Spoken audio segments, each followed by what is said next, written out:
Glória a Deus. A soberania de Deus e o livre-arbítrio.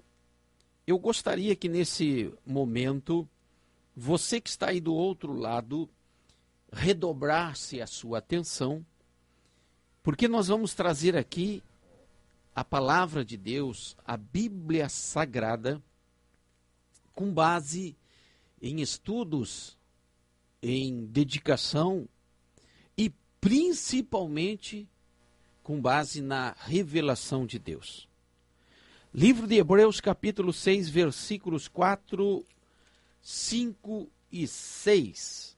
Diz assim a palavra de Deus: é impossível que os que já uma vez foram iluminados, provaram o dom celestial, se fizeram participantes do Espírito Santo e experimentaram a boa palavra de Deus e os poderes do mundo vindouro, e depois caíram, sejam outra vez renovados para arrependimento. Porque de novo estão crucificando para si mesmos o Filho de Deus e expondo ao vitupério ou ainda expondo a desonra. Aleluia! Nós vamos ver aqui nesse versículo de alguém que foi visitado por Deus, de alguém que literalmente experimentou o dom de Deus, os dons do Espírito Santo. Eles tiveram comunhão com o Espírito Santo, experimentaram milagres, cruzou em suas entranhas os dons de cura, de libertações, aleluia, e teve alguma coisa ímpar com Deus. É dessa pessoa que nós estamos falando, onde Deus mostrou para esse indivíduo o seu poder. Nós podemos ver, entender, que diante do livre arbítrio do Senhor está a eleição de Deus. Eleição de Deus. Deus elege muitos para salvar, se manifesta a essas pessoas, lhes oferece o projeto da salvação e diz: é aqui o caminho. E diante do livre-arbítrio, essas pessoas aceitam ou recusam. Ao aceitar, essas pessoas passam a ser agora destinadas à salvação, sem que venham a transgredir. Aleluia.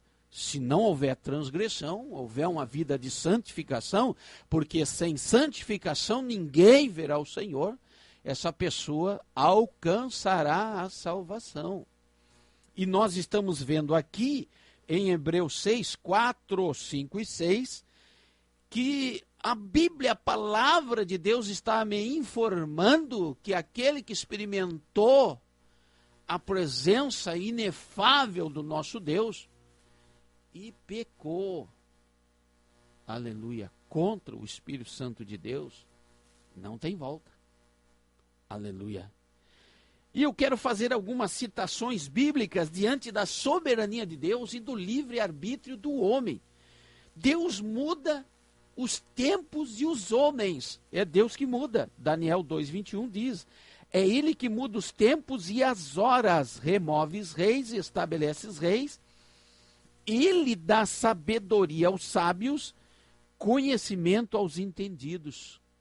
A onisciência de Deus é tremenda.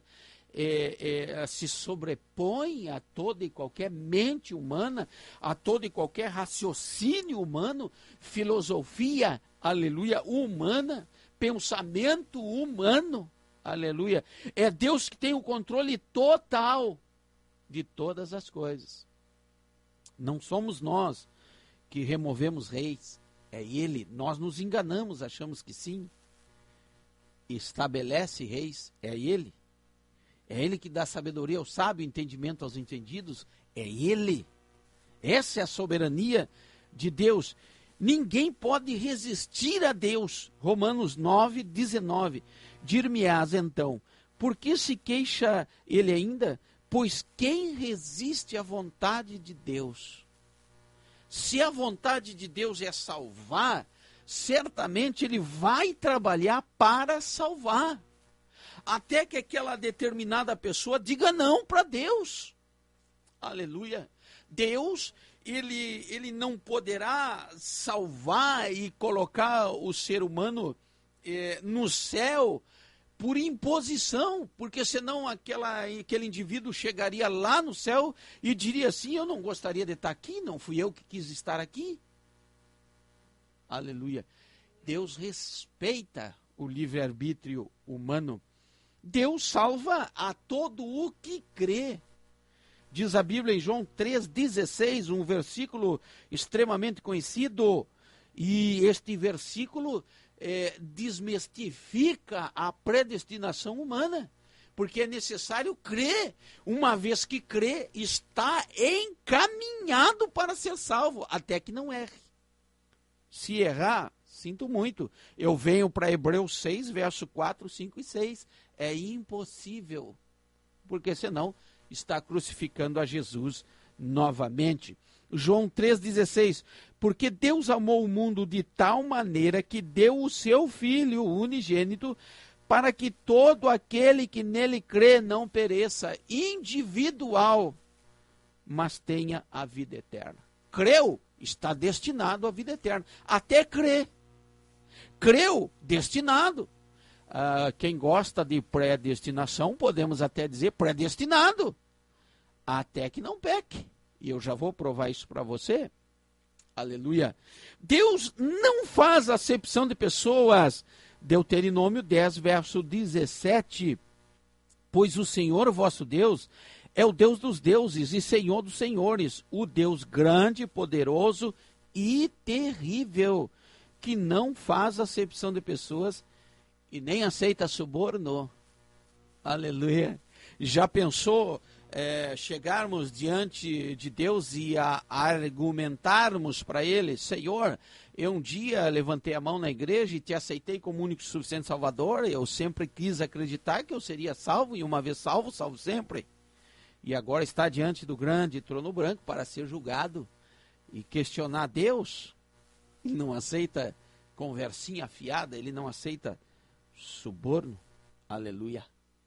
E quando nós lemos aqui Hebreus 6, verso 4, 5, 6, é exatamente o cristão caindo da graça. Aleluia. Foi salvo? Foi. Mas por que não se manteve? E aí eu vou lá para o livro de Ezequiel, capítulo 18. Capítulo 18, verso 4. Pois todos são meus, também o pai como o filho. A alma que pecar, essa morrerá.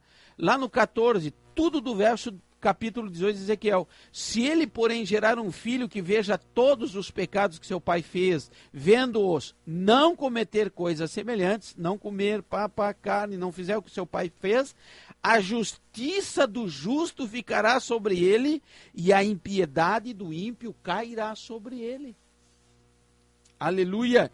E aí vem a Bíblia dizendo, se porém o ímpio se converter, aqui nós podemos olhar para o ladrão da cruz.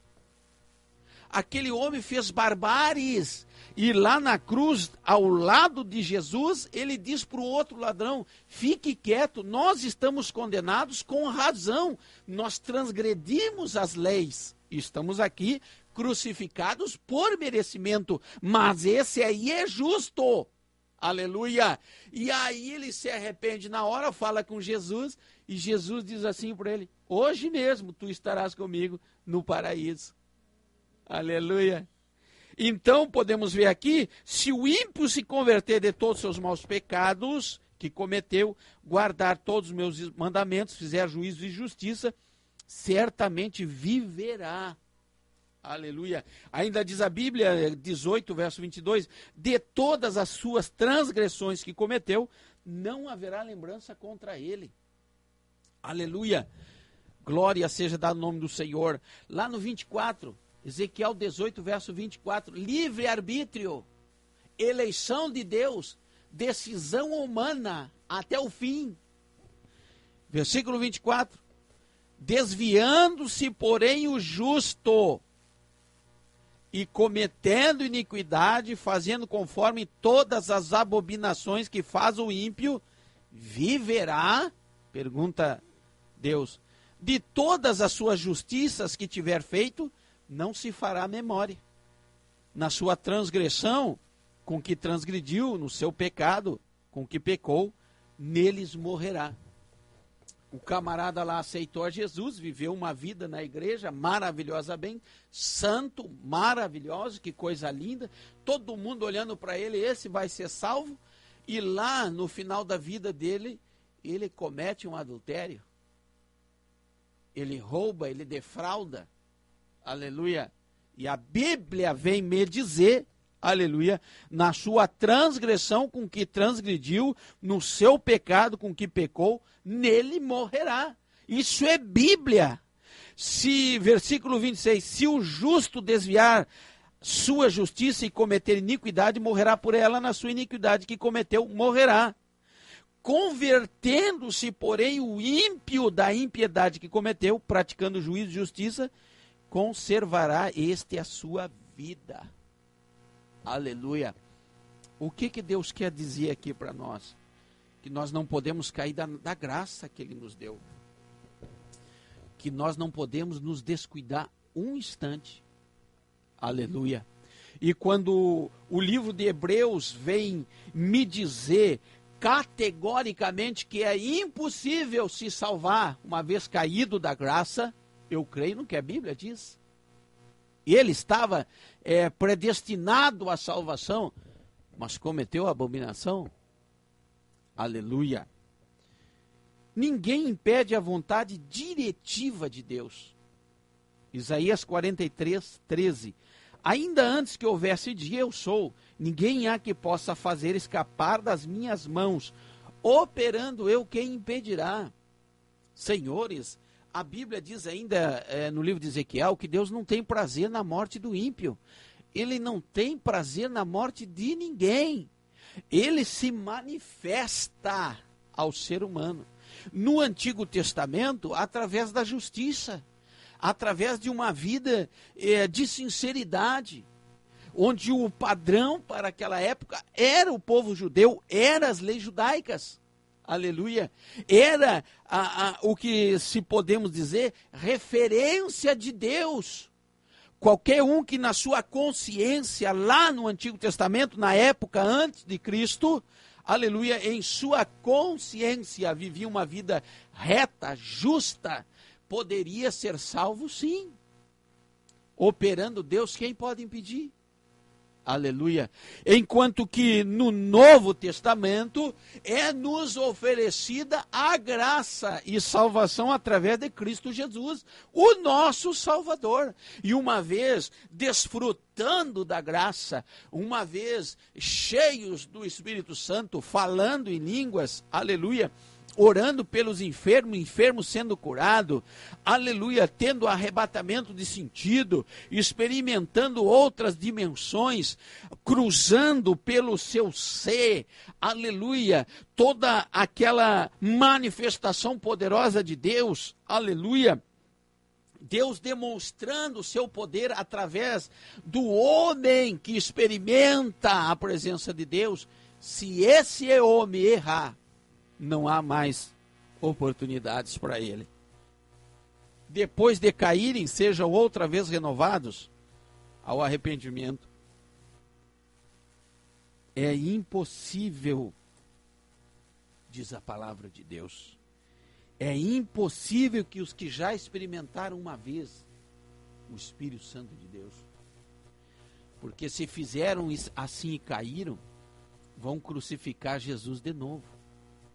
E o sacrifício vicário é uma vez só, já foi feito. Jesus morreu na cruz uma vez só.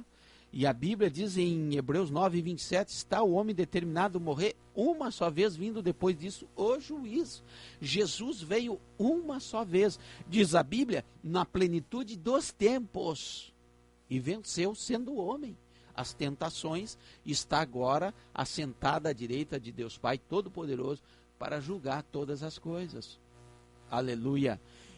Cuide-se, irmão, para não cair da graça de Deus, diante da onipresença de Deus, da onisciência de Deus, que sabe todas as coisas, vê todas as coisas. Ninguém suborna a Deus, como diz Deuteronômio 10, verso 17. Quero te dizer, como diz a Bíblia, Deus não se deixa escarnecer. Deus sabe quem está com ele e quem não está. Deus sabe quem engana, quem não engana. Deus sabe quem já caiu da graça. E nós vamos ver muitos nesses dias sucumbindo.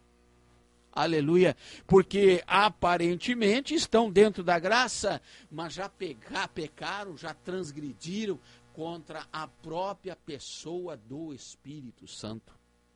Aleluia. Deus visitou eles. Deus experimentou. Aleluia. Tiveram comunhão com o Espírito Santo. Aleluia. E caíram da graça. Não caia da graça. Vamos nos manter até o fim, porque o nosso Deus é soberano, Ele é Deus, Ele sabe todas as coisas. E uma coisa que é só do ser humano, livre arbítrio. Aleluia. Estamos diante do livre arbítrio. Uma vez aceitou a Jesus, não caia da graça, em nome de Jesus.